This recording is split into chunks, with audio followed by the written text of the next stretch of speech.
Good morning students. पिछली class में हमने पढ़ा था एक्टिव और पैसिव वॉइस के स्पेशल रूल पढ़ लिए थे हमने, और पैसिव को एक्टिव में बदलना, उनसे रिलेटेड आपकी एक्सरसाइज हो चुकी थी। आज इसमें ट्रांसलेशन के दौरान आता है। दो प्रकार के सेंटेंसेस होते हैं जिनको आपको ट्रांसलेट करना होता है हिंदी में, एक्टिव वॉइस और पैसिव वॉइस। तो कुछ वाक्य ऐसे होते हैं जो डायरेक्ट पैसिव वॉइस में होते हैं, उनको आप एक्टिव में बना देते हो तो वे सेंटेंस गलत हो जाते हैं। तो उसी से रिलेटेड एक्सरसाइज है स्टूडेंट्स आज आपके लिए। यह आम मेरे द्वारा खाया जाता है। तो इसको ट्रांसलेट करने के लिए this mango is eaten by me, तो इसे डायरेक्ट पैसिव में ही आपको बनाना है। पैसिव वॉइस की पहचान होती है कि काम दूसरे के द्वारा किया जाता है। जब काम करने वाला करता है तो एक्टिव वॉइस में बनाते हैं, और जब काम किसी दूसरे के द्वारा किया जाता है तो वाक्य पैसिव वॉइस में होता है। यह आम मेरे द्वारा खाया जाता है। तो this mango is eaten by me. यह पत्र कमला द्वारा लिखा गया था। This letter was written by Kamala. This letter was written by Kamala. यह फूल मेरे मित्र द्वारा पसंद किया जाएगा। ये फ्यूचर टेंस आ गया। This flower will be liked by my friend. This flower will be liked by my friend. Ram Mohan द्वारा नहीं पीटा जाता है। Ram is not beaten by Mohan. Ram is not beaten by Mohan. घंटी चपरासी द्वारा नहीं बजाई गई थी। द बेल वॉज नॉट रंग बाय द पियोन। कल मास्टर साहब द्वारा ये विद्यार्थी क्यों नहीं पढ़ाए जाएंगे। तो ये सेकेंड टाइप इंट्रोगेटिव है। Why will these students not be taught by the teacher tomorrow. कल मास्टर साहब द्वारा ये विद्यार्थी क्यों नहीं पढ़ाए जाएंगे। Why will these students not be taught by the teacher tomorrow. क्या यह कार्य तुम्हारे द्वारा नहीं किया गया। ये पास्ट इंडेफिनिट है। तो first type was this work not done by you. Was this work not done by you.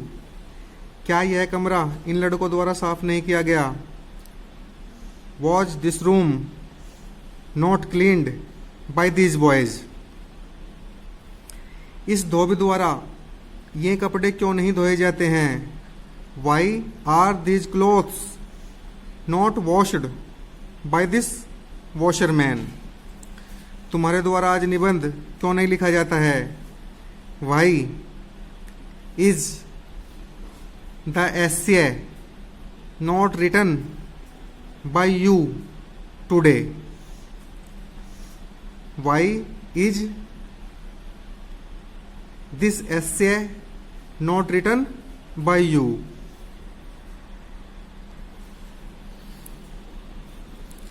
इसके बाद एक एक्सरसाइज और आती है।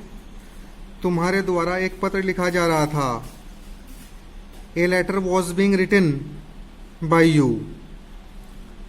इस लड़के द्वारा आज अपना कार्य नहीं किया जा रहा था। His work was not being done by this boy today. यह निबंध इन लड़कों द्वारा नहीं लिखा गया है। This essay has not been written by these boys. तुम्हारी बहन द्वारा यह कमरा क्यों साफ किया गया है। Why has this room been cleaned by your sister. दिन छिपने से पहले दूध उसके द्वारा क्यों नहीं दिया गया था। तो दूध उसके द्वारा क्यों नहीं दिया गया था। Why had the milk not been given by him before the day set. Ram इन प्रश्नों को मंगल तक क्यों पूरा नहीं कर चुकेगा। अब ये वाक्य देखिए एक्टिव का है। कौन नहीं पूरा कर चुकेगा। राम।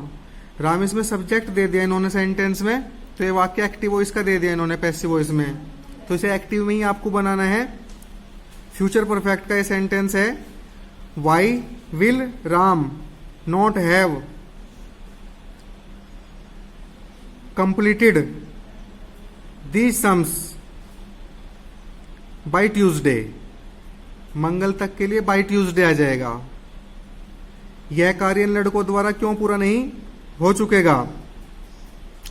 वाई विल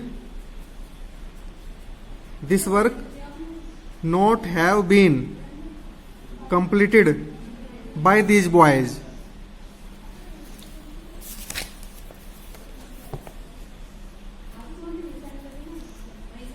कक्षा में अंग्रेजी पढ़ाई जा रही है। English is being taught in the class.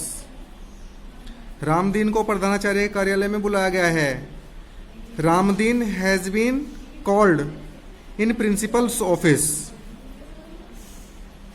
तो ये एक्सरसाइज आपकी कंप्लीट हो जाती है यहाँ। इसके बाद और भी एक्सरसाइज होंगी जो फिर बताई जाएंगी आपको स्टूडेंट्स। तो इन एक्सरसाइज को अपनी नोटबुक में आपको अच्छे से नोट करनी है और इनको लर्न करना है। Thank you students and have a nice day.